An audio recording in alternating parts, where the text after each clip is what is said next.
Hi, marketers. This is Dots, and welcome to the Marketing Leadership Podcast. It's a very exciting day because with me here is Bolaji Oyejide. He is the creator of Demand Wars, the world's first B2B reality show, which is just crazy. And, we're going to get into that. It's kind of like Survivor meets Hunger Games, all within a Star Wars arena. But for B2B marketers. So if you're into B2B marketing, or even if you're into marketing in general, I think there'll be a lot of things that you're going to learn today. And in terms of what we are focusing on, it's a claim. Bolaji says that B2B marketing is broken, and we are all in this cycle of demand desperation, not demand generation. So if you're ready, let's get into it. Bro, which is how I'm going to call you. Welcome. How are you doing? Dots. We've made it. See my people. Huh? You all have to indulge. You have to indulge me and Dots just for a quick second. All right. Yeah, sure. I mean, it's not every day that a Nigerian meets a fellow Nigerian, Nigerian as the guest, Nigerian as the host. So we have to revel in this a little bit. Thanks for having me on, Dots. Absolutely. Huge respect for what you do. Huge respect for what you do. Obviously, you've also earned a lot of respect within the marketing industry. So for those who don't know you in B2B, can you give us like that 1 minute or 2 minutes bio of how you got here? You've actually been to the Zenith, man. Definitely, Dots. Listen, it's a real pleasure for me to be able to hang out with your audience today. I'm a big fan of the show, and I appreciate the approach that you've been taking with this. So I think a lot of us got into marketing, right? Because at the core of it, we're storytellers. Mm-hmm. We believe in people and the potential of people. We're problem solvers, but not in a Moses coming down from the mountain on high with the tablets saying, hey, I bequeath to you the wisdom, but more in a collaborative, in a curious, in an empathetic sort of way. This is who I was before I ever knew what the word marketing was. I would say maybe one of my first marketing experiences, Dots, was I grew up in Nigeria like Dots did. I left Nigeria. I'm based in North America now, but I left Nigeria when I was 17 years old to attend college in the US. But growing up, all my formative years in Nigeria. Now, would you believe that one of the brands, if you will, that shaped me as a kid was American comic books. I mean, go figure. Halfway across the world, me and my friends, at the time, keep in mind, Disney had not bought Marvel. There were no real superhero movies of real quality other than Superman. It was not very cool to be into comic books, Dots, or superheroes. Okay, there were like 3 of us. Yeah. And we would trade the comic books. But this was the beginning of my relationship with the brand. And you'll say, okay, well, why did you you'll notice I didn't necessarily say I read all comic books. I read Marvel comic books. Why did you read Marvel comic books? Why not DC comic books or any of the other? I'm a DC guy, though. So I think that's why we don't agree. You see how Dot said that? He said, I'm a DC guy. I want you guys to focus on something here, right? Because at the end of the day, we're all human. I think when we walk into our fancy B2B offices and our fancy B2B titles, we almost forget that the people that we're trying to build a relationship with, audiences we're trying to build a relationship with, they might have big titles. They might be a CEO, CXO. They're still human. Yeah. Dot said I'm a DC guy and I'm a Marvel guy. And Dot and I could probably spend the rest of this conversation arguing about which one is better, DC or Marvel. Absolutely. A lot of B2B brands spend most of their marketing time arguing about why their brand is better. Nobody cares, right? You should stop trying to be the best and start trying to be the favorite. Marvel solved a problem for me that DC did not solve. Some people have characterized DC as gods walking among us.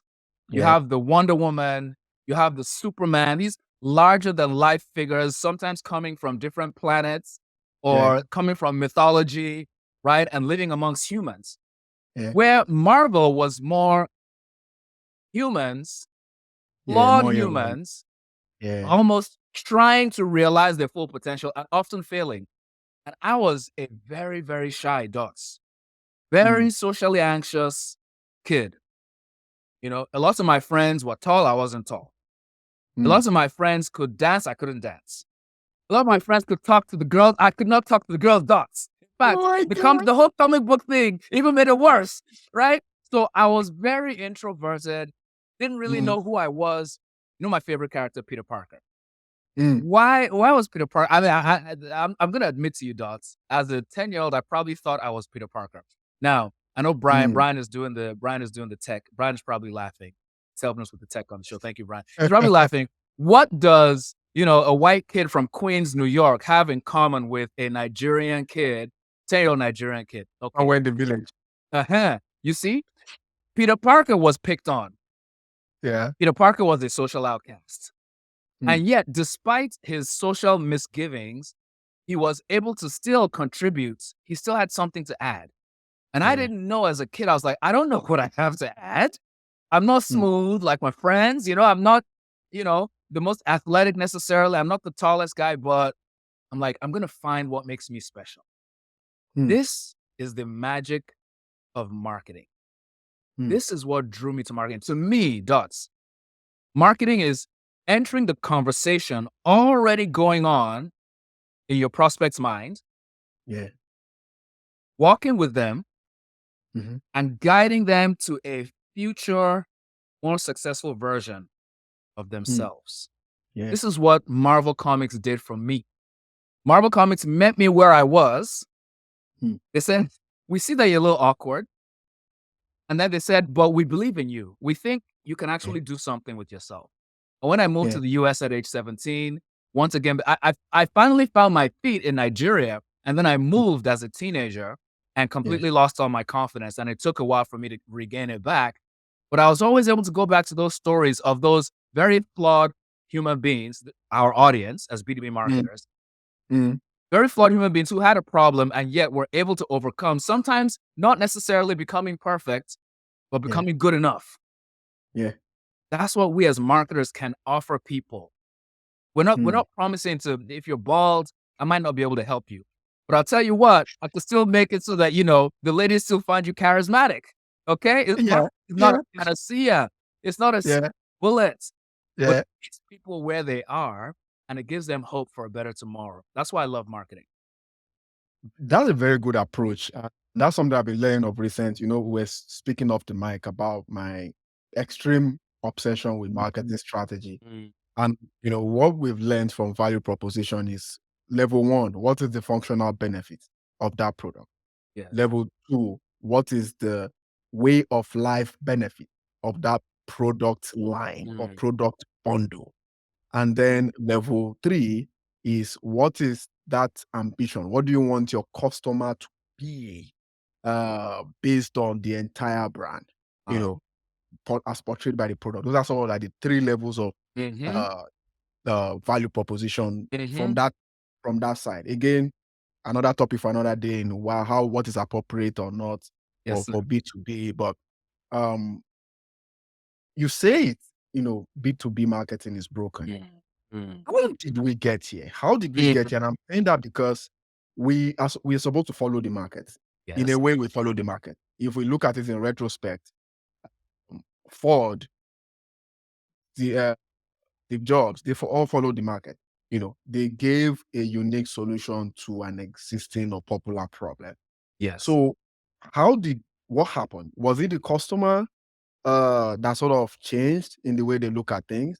Was it because of certain perceptions in B2B made it, broken the way it is?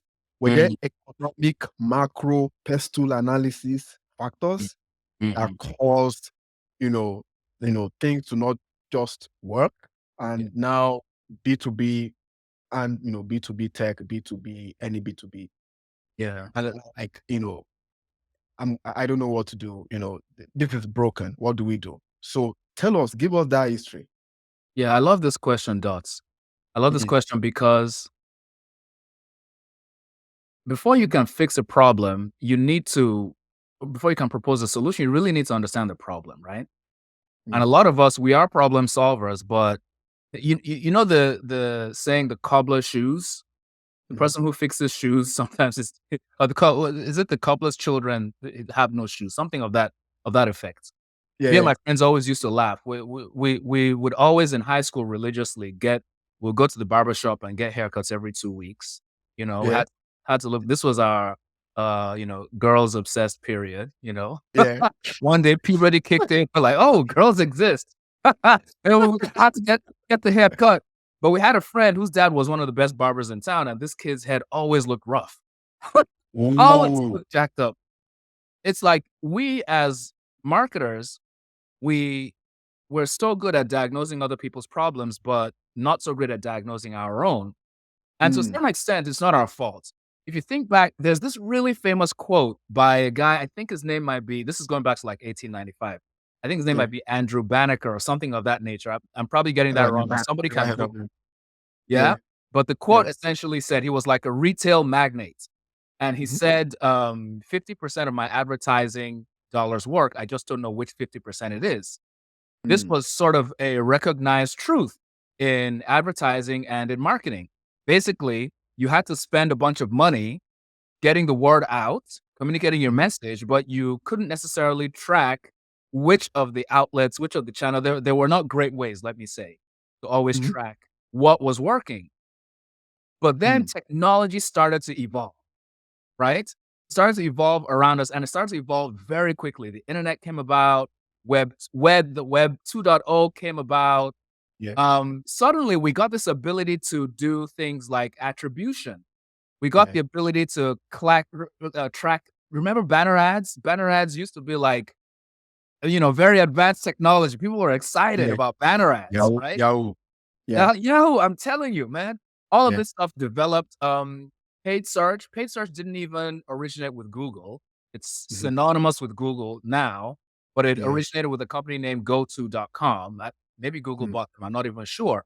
So a lot of Yeah, this technology, they all of bought this one of stuff, the, I can't remember the name, but it was, I'm not sure it was Go to. Yeah. Google has bought so many of these pioneering companies, so that a lot of the credit that we give to Google actually goes to those small startup founders who Yeah, really innovated, right? yeah, And so, yeah. and Google's tools do a lot of great stuff. The problem with Google and a lot of these other players like the social networks, well, who have now become ad networks, is sort of Mhm. monopoly power.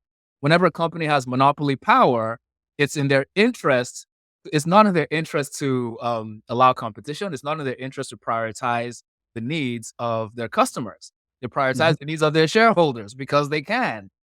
And so, while all of this ad technology and tracking technology was evolving, around 1999, 2000, there was a company named Eloqua, and they Mm. came up with this term, marketing automation, right? And they gave us the ability to send out emails at scale, to do Yeah, things like lead scoring and lead yeah. ranking and lead routing, email nurturing. Oh, very exciting Um, stuff. This is around when my career started in marketing, around 2005. yeah, I yeah. worked at a company called Red Hat. We were one of the first Eloqua I customers. just left high school, by the way. There we Bolaji is go. the There we goat. go. If you're on the pod, yeah, Bolaji is the goat. So Yeah. go ahead. Yeah, so I was working at Red Hat doing marketing automation, and Mhm. this was cutting edge, bleeding edge stuff back then. It was very, Mm. very exciting. Yeah, Um, there were other things that developed around the same time. This was like a perfect storm. You guys will yeah. all know the serious decisions marketing funnel, sometimes Mhm. called the waterfall funnel, right? Mm. Of Where you go of from, HubSpot to say flywheel and all that. yes, that's right. You go Yeah. from leads to marketing qualified leads to sales qualified, sales accepted, all that stuff. They Mhm. invented this in 2006. Mm. We all started using it in B2B, like, oh man, you mean you could make marketing into a formula? You mean this stuff can actually be predictable? Remember the quote back in Mm. 1895 where, oh, I don't know what part of marketing is working. Now you're saying this is Yeah. like paint by numbers, plug Yeah. and play. Half of my budget is wasted. I don't know which half. That's Yes. the quote you're saying there. That's the Yeah. quote. Thank you. Yeah. Thank you. Yeah. So now all of a sudden, marketing was getting a lot of respect in the C-suite. Marketing Mm. almost more like science now. And Yeah. so the rest of the executives and the investors were very, very excited. Oh, this is great. it's almost like a coin operated machine. You put one coin in, you Yeah. get candy. You put two Yeah. coins in, you get two pieces of candy. Yeah. Love it. What's not to love? Well, people didn't love it. Huh. The recipient, But it went on, right? yeah, they didn't love it. Things like banner ad blindness became a thing, right? What's that? What's banana branding? That's basically where banner ads were so overused Mm, that people started to ignore the banner ads. got it. People would put websites would put the banner ad at the very top of their site. They'll put it on the right hand side. They'll put it in Mm, between the content after every couple of paragraphs. You still see some websites like this. They're yeah. trying to monetize, monetize, monetize. And it was Mhm. just adding friction, friction, friction for the audience. So Yeah. we were optimizing, let's say we were optimizing efficiency in Mhm. adding all of this technology. Efficiency is great, Yeah. but we were reducing effectiveness. What's Hmm. the point? Imagine if Dots said, man, this is a great conversation. What I need to do is put Bolaji on double speed so we can Mhm. pack twice as much value into this conversation. So Dots pushes the button and I start talking twice as fast, right? Yeah. So you get Yeah. double the content. How effective is that really? Yeah. This is what happened in B2B marketing almost while we were asleep. Mm. While all of this automation was doing our work for us and we were broadcasting our messages to the world. And it Mm. was great. It was empowered. We were drunk on power. We didn't Yeah. realize that the recipients of all those emails, those nurture emails, the people we were Yeah. sending over to sales before they were ready, Yeah. telling us, stop, it's too much. I don't Yeah. want this. I'm not ready. Hmm. That's how we got here. Jeez. First of all, I'm a lover of history. My guess is I do 25 years in marketing. I'm just going to flip immediately into history. So, Love I it. do you give me permission to Yeah. write content on this Yes, on the please. brief history you just shared? I will Yes, give you please. credit, but because I tell my wife, she's like, "Geez, that's so boring with your history. What's going on?" And then she shared something her friend sent to her. I'm like, guess what? I already know that. Why? History. Mhm. So um eh, history shows why things do not need to repeat themselves. If you're a younger marketer on the pod, you definitely appreciate why, let's say you've not had to waste your time Mhm. on through this whole learning. I mean, learning is good, right? But at least some people like Bolaji have done some work for you in Mhm. saying this is where we're coming from and this is why we should not stay there. If you are viewing, Bolaji is well shaped, but there are a lot of white tears all around. So there are plenty B2B marketers class, if you put it that way. Um, so it's really important to see where we are coming from. Now, let's look at some of the symptoms, if you put Mhm. it that way. Mhm. Broken B2B marketing Yeah. symptoms. Yeah. There is always focus on because now you can predict stuff, you can track stuff. So Yes. there's so much obsession around that. I always say marketing is almost like your spouse. There are varying levels to it. You cannot walk up to a spouse and say marry me at the first stage. In my case, if I were to Mm. map out the way I married my wife in a Yes. campaign, it was kind of like first, it was 2 years of demand gen. Let's put it that way. Wow. Let demand gen before I even Mm. asked for a sale at all. Mm. So, and then a couple of other years of lead nurturing. So, but these days we just want to go cookie clutter, pam, pam, pam, pam. And I don't want to go into politics here, but it's kind of what reminded me about marketing. Mhm. Post 9/11, when they were interviewing the suspects, all these different, suspects. I don't want to mention the name just in case we need to monetize this video. Um, the CIA was like, you just do pam pam pam pam pam, they'll give us the truth. Enhanced interrogation techniques. And that never worked. And that's kind of what we do in marketing these days, which is Wow. why I said it's probably the biggest symptoms, obsession over results, Mm. obsession over immediate results. Mm. These days is obsession over pipeline. Can Mhm. you tell us why that marketers are so obsessed Mm, are focused on mm, immediate pipeline? Why are we so focused on some of these immediate results yes. uh, that may even be a sales function instead of us working in enablement together Mm, with sales? We are like, let's prove our relevance and mm, drive, these immediate results. Sometimes we don't even think of quality anymore. It's about the volume. Tell mm, us why. Why are we doing that? What should we stop doing? mm. Wow, this is a deep one. Let's see if we can unpack this together. That's what we do here. Let's see if we can unpack this. I want to share with our friends listening, Mhm. just a brief story of growing up in Nigeria. And Dots, you may be able to identify with this. So, growing up in Yeah. Nigeria, Nigeria is probably the size of Texas, the state of Texas in the U.S. Mm, Pretty large state, one of the biggest states in the U.S. mm, But where the U.S. has what, about 330 million people spread across all 50 states, Nigeria has, what's our population now? 150 million or more? 250, some people say. We don't know. Yeah, it's a lot. It's Yeah. maybe close to half the US population all living in Texas. What Yeah. does that mean? It means that there are often limited resources, scarce resources. So Mhm, electricity, for example, it was a regular occurrence for the lights to go out almost mm, every day. mm, And it was a regular occurrence for water to not run from the faucet every day of the week. So to that mm. extent, we got used to going out maybe on the weekends to maybe a nearby dam to fetch Yeah. water. Jeez. Okay. It's been a while I've heard that. Right? Keep I mean, my head. Yeah. if you've grown up in a Western country, in a first world country, this can seem like a foreign concept to you. But in developing countries, this is a regular way of life. And we actually had it good compared to some other parts of the world where they have droughts and young kids are having to walk miles and miles every day just to get water. Why am I sharing this very esoteric story? All right.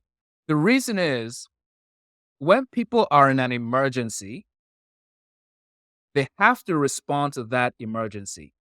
If you don't have water in your house or in your neighborhood or in your city, that's probably not the right time to build a well. You need to be a water fetcher, right? You need to be good at getting that bucket, making that walk or that drive to the source of water, getting the water and bringing it back because you have an emergency need, a need that's an emergency. But would it be beneficial for people in that type of situation to have a well? 100%. Absolutely. Marketers find themselves in this unfortunate conundrum, okay? Should we be water fetchers or well builders? Now, I empathize with my fellow marketers working in B2B companies that are in a state of emergency. When the company is in a state of emergency, if the leads don't come in, if we don't get pipeline, if the pipeline doesn't close, people start getting laid off. All right? So, first order problems, we have to solve that problem first. And marketers work in that sort of triage emergency room scenario um, for a short amount of time, yes. And often they should if that's the situation the company is in. And marketers work in this sort of water fetching, triage, emergency room scenario day in, day out, from quarter to quarter, from year to year. I would say if you choose that as your career path, man, bless your heart. More power to you. I don't think that sounds particularly healthy. And I do think that unfortunately, a lot of these companies, whether it's the venture capitalists investing in the companies, whether it is the executive suite or the leadership of different departments in the companies, they're taking advantage of the fact that people might need these jobs. Marketers might need this work. And so they're going to triage. They're going to do what you tell them to get the leads in, even if they're dragging the leads kicking and screaming. Again, if this is the situation your company is in, you have to do what you have to do to get that current pipeline in. But if you're trying to do this long term, it's obviously not a healthy solution or a long-term solution for the employees and for the company as well. I like to share this analogy. I call it "Stop hunting your vegetables." All right. So, Dots, you say you love history. Here's a history for you. All right. So, if we go way, way back to the prehistoric era, right? Prehistoric human beings started off as hunter gatherers. All right. They would hunt animals and they would kind of forage and just gather whatever fruits or berries they could find in an area, right? And they would survive off of that. But after a while, they would kind of consume all of the animals, all of the fruits and berries that were in that area, and they would have to move, right? Hunting and gathering will feed you for a day, it'll feed you for a few days, but it's difficult to kind of build a civilization around that. And so this is why prehistoric people were so nomadic. They had to keep moving. Yeah, so Dots, just to summarize, this whole Mhm. idea of you and me growing up in an environment where there wasn't always running water, and we learned that we had to go fetch water sometimes on the weekends, right? Sometimes people are in a state of desperation. And when Mm. you're in a state of desperation, that's not the right time to build a well. You need to just go fetch that water. Put your containers in the car or carry your buckets, go to the water source, fetch the water. But does it Mhm. mean that you should not plan to start working on well building even as you're fetching the water? I Mm. think we should do both. And so I think marketers Amen. and the B2B brands that hire these marketers are doing the marketers a disservice if they say, Dots, from here until eternity, your job is fetching water. And you say, no problem. I know we need water today, but boss, 2 years Mm. from now, am I still going to be fetching water? Like, can we get somebody Yeah. to build a well? They're like, I can't think about that right now, Dots. I'm thirsty. I need to wash Yeah. my clothes. My wife needs to wash her Yeah. hair. Fetch Yeah. water. Mm. All short term. Nobody is saying you should cancel the short term and only do long term. Yeah. The difference between us and chimpanzees, maybe not chimpanzees, Mm. we can chew gum and walk at the same time. Chimpanzees can probably chew gum and walk at the same time. That's a bad example. They'll Uh, probably swallow it. Yeah. They'll exactly. swallow. There you go. They'll swallow Yeah, the I gum for I it knew done. we were smarter than chimpanzees. Yes. So so yeah, we can do both. We should do both. So Dots, I Mhm. know you're a fan of You history, know, wait, right? if you're watching, there is one in the background there. Oh, there you go. That's in the top. Yeah. So. Dots, you say you're a fan of history, right? Can we Mhm. give the folks some history real quick and tie this point into a nice little bow? Mhm. So I was watching the History Channel the other day with my Yeah. kids, Yeah. and they were talking about prehistoric humans and Mm. how initially they were hunter gatherers, right? So Yeah. they would hunt the animals in their vicinity, they would gather fruits and berries and they would consume that, and that Mm. would sustain them for a while. But then after they had killed all the animals in their area, they had consumed all the fruits in their area, Mhm. they had to move on. So they were Mm. very nomadic. It was Mm. difficult for them to build villages and towns and civilizations because you if there's no more food in that area, you're done. Mhm. Hunting gathering is almost like what our sales colleagues do. Every day they go Mm. out and they kill the wildebeest. They kill the Yeah. saber-toothed tiger and they bring the Yeah. animal back and we all eat and we're all And happy. we need more. Yeah. We live on. But if that's all we do, if Mm. we don't start to have some marketers, some farmers Mm. saying, what would happen if I planted these corn seeds? What would happen if I planted some beans, some Mm. tomatoes, Dots? What would happen if I planted some spinach? I mean, Mm. nothing would happen for about 3 months. Yeah. We would That's still, good. Thanks yeah, for plugging that in. we would How's the still sales need, going? Do we yeah, we have still sales need already? sales. That's right. We Yeah. still need Yeah. sales to kill the wildebeest. We Yeah. still need even some marketing to help with sales enablement. Maybe they're Yeah. helping to set the traps. Yeah. But eventually, that corn is going to grow, Yeah. and the beans are going to sprout, and we're going to have a big harvest. When we Yeah. have that harvest, Dots, we'll have more food than we can consume. We'll Yeah. actually have to build storehouses for all this Yeah. food. Okay, in case you guys Yeah. haven't connected it, the food is the customers. Stay with me, people. Yeah. Right? Yeah. So we're Please. gonna have Please. all this food. We'll have Yeah. all this pipeline. We won't Yeah. have to go spend on paid ads and PPC every day to bring in new Mm, leads and mm, beat them over the head and say, "Oh, you have to buy now." We're yeah. just planting seeds. To Yeah. me, we can learn a lot from prehistoric people if we see sales and marketing's enablement of sales as the hunting gathering, Yeah. but then we see the more long-term marketing planting of seeds. Yeah. And in terms of even expectations, Bolaji, like Mm. I remember Nigeria high school agricultural science, they'll tell you about the annual crops, the biannual crops, and the Oh, that perennial crops. that's And good.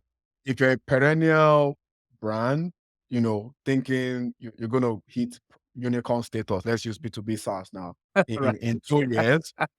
And instead of you thinking like a perennial crop to say, Mhm. an orange will mature after 10 years.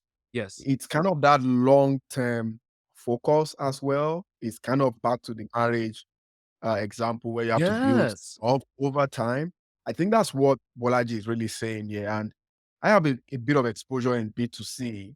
Mhm. I was shocked or I'm shocked that B2B weren't able to copy a bit of what B2C is doing. People Mm. are always like, Coca-Cola is always running these ads. It's not directed to sales. How do they track the relevance? Mm. What they are doing is they are actually doing the demand gen in their own way, and people just Wow. buy on the Wow. parallel side, right? Wow. Attribution by correlation. We'll get there, into the episode, but I think it's Mhm. kind of what you're saying with the analogies that you're bringing. And by I the love way, that. one sign of an expert is the ability to simplify an analogy. So, uh, thanks so much for driving that in. Now, I know we've been ranting about the problems. Mm. Uh, I'm sort of in the solution territory now Mhm. with my Mhm. next question. In 2024, Mm. or in this for the rest of the decade, given all the Yes. prevailing things of Yeah. AI and all that stuff, and our of course the rise of our patriarch Chris Walker and Mm. many of these things as well. Uh-huh. Um, what does how do we fix this broken marketing? What is effective, valuable, impactful B2B Mm. marketing? What does that look like? What does that strategic framework look like? What are some of the Mm. mindset changes that you think we need to do? Mm. That's powerful. That's a powerful question. Let me first preface by saying I do not have the definitive answer, but I'll give Mm, you my opinion. I'll give you my perspective based on mhm. my experience, and then we can discuss and parse. Yeah, I'm sorry. One more. I wanted to clarify Yes, something please. because we've seen people making claims on podcasts these days. So Yes. Google actually launched AdWords in the year Mhm. 2000, and then Mm. in 2007 they bought DoubleClick, and that was how they came up with programmatic and Ah, oh, ad thank you, things. thank you, thank you. Yeah, so Nice just one. want to clarify that because we're Really, trying to really listener helpful. value. I'll comment on that later, but yeah, Really please now helpful. go. Yeah. No, that's really helpful, and that actually ties into this question of what does good marketing actually look like? Mhm. Um, on the one hand, we always want to go back to first principles. Even though the Mm, technology is changing, the landscape is changing, human behavior, human motivations don't actually change nearly that quickly. We we're not necessarily as evolved as we like to think that we yeah, are, right? yeah, Um, iPhone, iPod, iVision, and all the IIIs yeah, notwithstanding, at the yeah. core of it all, we're still the same humans that we were, centuries ago. Sentimental, critical, sometimes evil, but another topic for another day.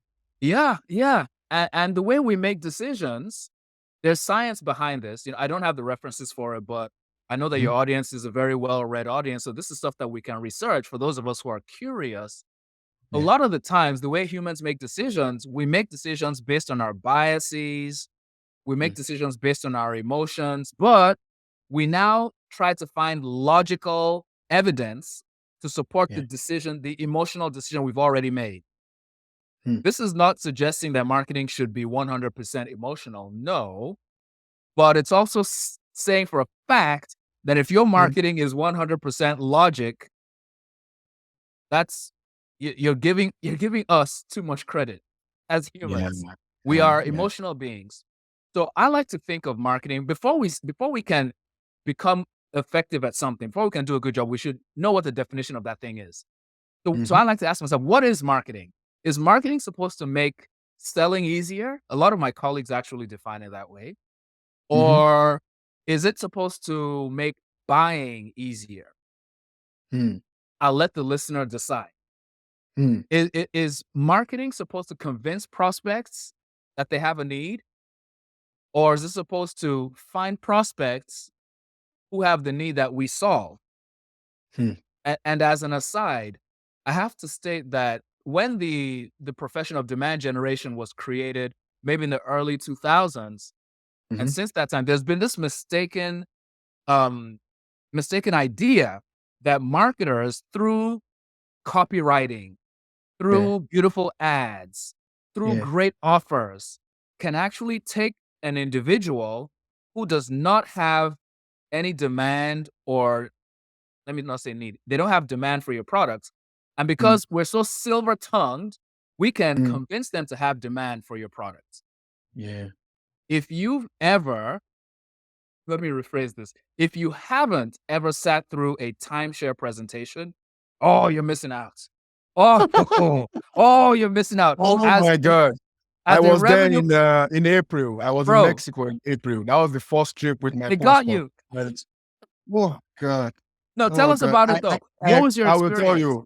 Thank you for bringing this up. And Mhm, um, I first of all, I'll start with the end. mhm. When the thing was done, I wrote an epistle to our VP of revenue Mm, to say, Jesus Christ, it takes a lot to stand out in sales, doesn't it? Because these guys took us on a 4, 5 hour oh my, thing. See, and we were having layers and layers of conviction. We made up mm, our minds, but no be a no. And then when we said no at stage one, they brought in another offer, no, another yes. offer, no. They sold Yep. us like 6 offers after the whole Mm, talk and everything mhm, like that. Whereby I the 90, 80%, except 50%, they didn't say anything about price, which is fair, right?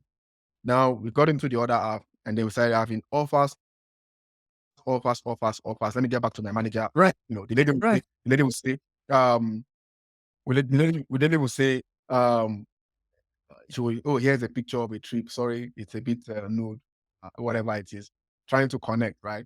Um, and at the end of the day, we're supposed to go back to the hotel to mm, get some sort of, transport or whatever it is. Even during that transport, they were still trying to sell us.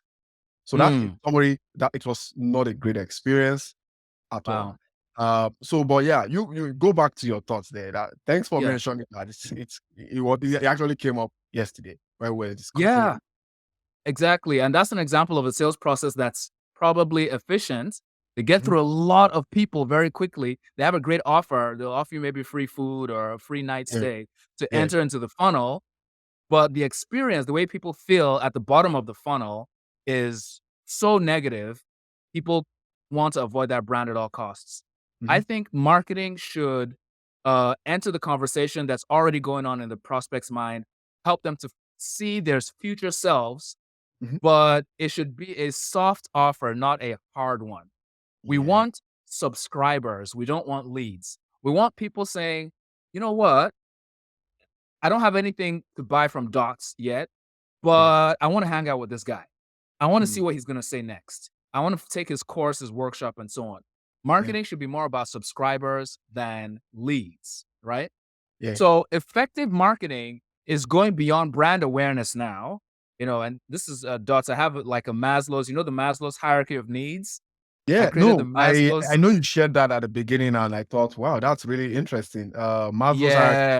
brand gen or demand gen, or I did It, is it so the same thing? it's demand gen, but I put it about brand gen because you start to notice the importance of brand in Uh, this as we walk through marketing. So this is mhm. something that Dots can share with you all in the show Yeah, notes. I'll It do. Yeah, steps through, yeah, it starts with brand awareness, but if we're running only brand awareness ads, that is the very, very bare minimum. People will remember your logo, your name.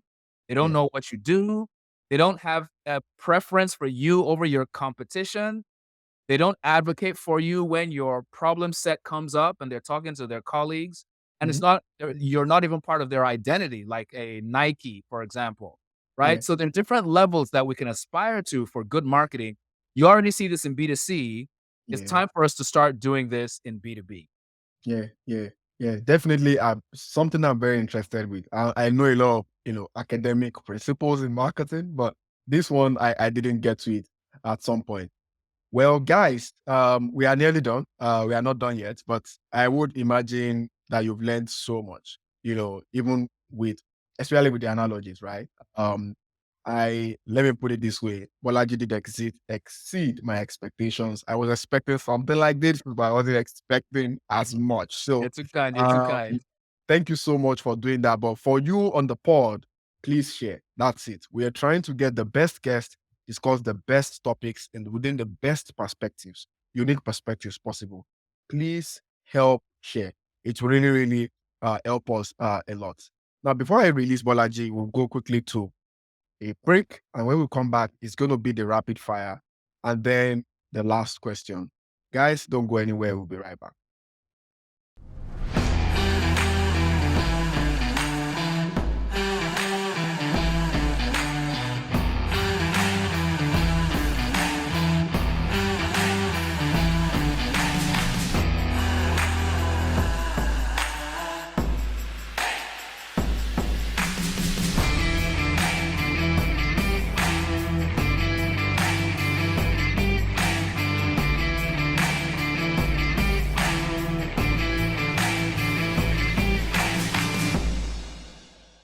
Guys, welcome back. So it's the Dots Rapid Fire. If you've been following, it's either the Hot Kitchen or the Marketing Court of Law. I don't know if Bolaji knows how to cook or he would rather be a witness in a Marketing Court of Law here, but yeah, it's 3 questions. You're going to answer the truth and nothing but the truth. Are you ready? I'm ready. Okay. First question, I will go, very rapid here. What is your favorite marketing metric apart from sales, revenue, or pipeline? Subscriber responses. In particular, I like responses that show resonance. They love Yeah, my message. Rejections. They hate my yeah, message, so I can weed them out. Or yeah. remixes. They like it, but they want to add something to it. Yeah, yeah. I like that. I like the rejection part. In my strategic experience, there's something I call in the marketing intelligence the intercept funnel, where you see the negative stuff and you're able to learn from it. Okay, that's good. Second question, how long do you use social media every day for work? Less than an hour a day. I think it's really important for those of us who are creators Mhm. to not live in the echo chamber. Yeah. People keep mentioning that word on the spot. Echo chamber. Interesting. Interesting. That makes sense. Okay. Final question on the rapid fire. What is your favorite marketing quote? I've shared it a couple of times in this conversation today. It's marketing is entering the conversation already going on in your audience's mind and guiding them Mm. to future successful version of themselves. Think me and Peter Park. Yeah, I remember that. Even though I thought you were going to talk about the Baba's quotes, but yeah, that is a much better one. Okay, so the last question before I let you go. Um, I've read a book by David Miman Scott, Fanocracy. Great book. If you're on the pod, you should read it. And it's about turning generally, audiences into brand favorites. And this cuts across. But now we are in the B2B world. When it comes to turning B2B prospects into brand fanatics with a nice content that builds this audience affinity, how do we do that? Especially from a content perspective and maybe a little bit on the administrative side as well, the marketing administrative side of how Yeah. we've been making this content, what is coming out of it? How do we manage our expectations in terms of the amount of resources that we should put into this thing, knowing fully well that we are planting a perennial crop? Yeah. So with the idea of the crops, you need to have the perennial crops, the long-term brand building, but you still need to have your short-term crops. You have to do both, right? Mm, So we already know how to do the short-term stuff, the performance marketing, the PPC, lead capture. So we won't talk about that. On the mm, long-term side, think Netflix.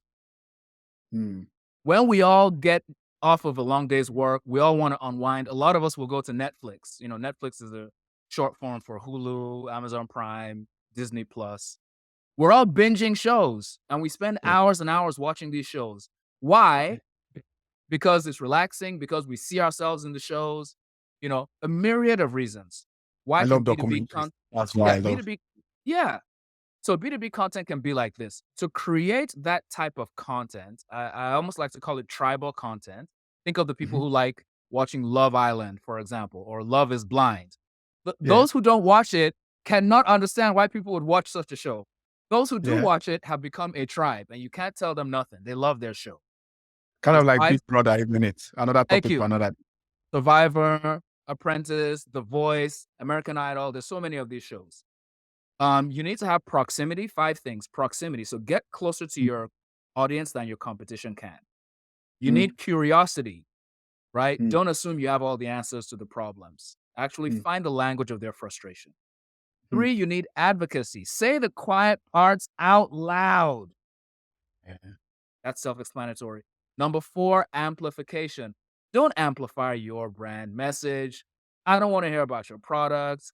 People want to hear Yeah. about themselves. Put a mirror in Yeah. front of them. Help them to feel seen. Mm. And then finally, co-creation. Start working together, just like Dots and Brian are doing here. Work together Mm. with members of your audience. Co-create content together. I know you're the expert, but you're not the hero. You're not Daniel-san. You're Mr. Miyagi. You're not Yeah. Frodo, right? You're not Mm. Harry. Mm. At best, Yeah. you are the mentor. They give you permission for a while to walk alongside them on this journey, but this story is not about you. Yeah. It's maybe it's probably the most important part of it there is the partnership bit, right? And I start from, in my opinion, if you're selling a B2B SaaS product, see those people as your partners. Don't see them as just another metric that you need to get so that your bonus can be very fat. I mean, bonuses are very good too. So that's one thing. I know we're going on here, but it's been an amazing episode with you. Really excited to do this. Thank you so much for sharing incredible value. Even as a host of a podcast yourself. And speaking of that, where can people find you? Where can people learn more about you? And even patronize you? Yeah, find me Oh, on LinkedIn. That's like the hub. That's where I hang mhm. out. And you can Yeah. see all the stuff that I'm doing there. I don't have anything to share. I don't have anything for you to sign up for. But, I love my fellow marketers. I love to, nerd out about this stuff. Yeah. Let's hang out. Let's talk shop. Let me know what your frustrations are, and we can have a virtual beer or coffee together. Yeah, absolutely. And you guys get to watch some Star Wars too, if I may add. So uh, that's how that been there. But guys, if you want to see more episodes like this, it's on my website, dotslovesmarketing.com. You can subscribe to the Marketing Leadership on Apple, Spotify, and YouTube. Till next time, connect the dots. Thank you for listening to the Marketing Leadership Podcast, brought to you by Dots Loves Marketing. There will be links to any resources mentioned in today's show notes. If you enjoyed this episode, please leave a 5-star review and be sure to subscribe so you never miss an episode.